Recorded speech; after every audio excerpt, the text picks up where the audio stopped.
નમસ્કાર મીડિયાના સૌ સાથી મિત્રોને આજની આ પ્રેસ વાર્તામાં સ્વાગત છે। આજે સુરત શહેરમાં શહેર પ્રમુખ શ્રી ધર્મેશભાઈ ભંડેરીની આગેવાનીમાં ભાજપ અને કોંગ્રેસના વિવિધ હોદ્દાના આગેવાનો આજરોજ વિધિવત રીતે આમ આદમી પાર્ટીમાં સામેલ થવા જઈ રહ્યા છે। હું આગળની વાત કરવા માટે ધર્મેશભાઈને વિનંતી કરીશ કે ધર્મેશભાઈ તમામ સાથીઓના પરિચય સાથે એમને પાર્ટીમાં પ્રવેશની પ્રક્રિયા આગળ વધારે।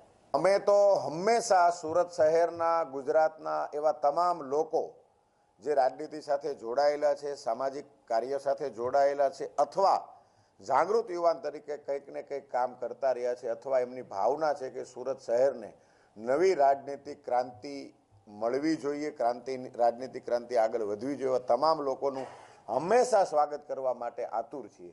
આ તમામે તમામ આગેવાનો અમને કોઈક ને કોઈક કાર્યક્રમમાં જ્યાં પણ ભેગા થતા હતા ત્યારે બહુ સકારાત્મક ચર્ચાઓ થતી હતી અને એ લોકો અમને હંમેશા કહેતા હતા કે તમે બહુ સારું કામ કરી રહ્યા છો।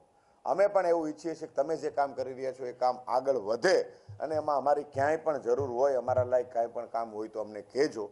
અને આજે એ જ વાતને લઈ અને આ લોકોએ એવું નક્કી કર્યું કે આવનારી સ્થાનિક સ્વરાજની ચૂંટણીમાં આમ આદમી પાર્ટીનો મેયર બને એવા તમામ શક્ય પ્રયાસો થવા જોઈએ ને એના માટે અમે અમારું શ્રેષ્ઠ અને યોગ્યતમ યોગદાન આપીશું। અને ભાવના સાથે આ લોકોએ અમારો સંપર્ક કર્યો, કોઈકનો સંપર્ક અમે કર્યો અને તમામ લોકો આજે જોડાઈ રહ્યા છે। અને આપની ચેનલના માધ્યમથી ગુજરાતના લોકો આ જોઈ રહ્યા છે કે કેવી રીતે આમ આદમી પાર્ટીનો વ્યાપ વધી રહ્યો છે અને આમ આદમી પાર્ટી ખૂબ જ મજબૂતાઈથી આગળ વધી રહી છે।